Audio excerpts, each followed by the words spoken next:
You do not really understand the concept of banking. All the banks are broke. Bank Santander, Deutsche Bank, Royal Bank of Scotland, they're all broke.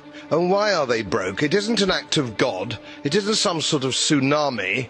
They're broke because we have a system called fractional reserve banking, which means that banks can lend money that they don't actually have. It's a criminal scandal, and it's been going on for too long. To add to that problem, you have moral hazard, a very significant moral hazard from the political sphere. And most of the problem starts in politics and central banks, which are part of the same political system.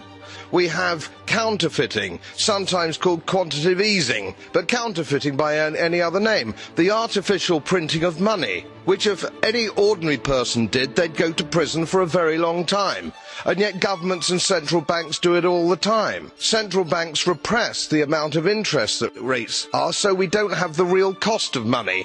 The sheer effrontery of this is quite astonishing. It's central banks that manipulate interest rates, Commissioner. And plus, underneath all this, we talk loosely, in a rather cavalier fashion, do we not, about deposit guarantees. So when banks go broke through their own incompetence and chicanery, the taxpayer picks up the tab. It's theft from the taxpayer. And until we start sending bankers, and I include central bankers and politicians, to prison for this outrage, it will continue.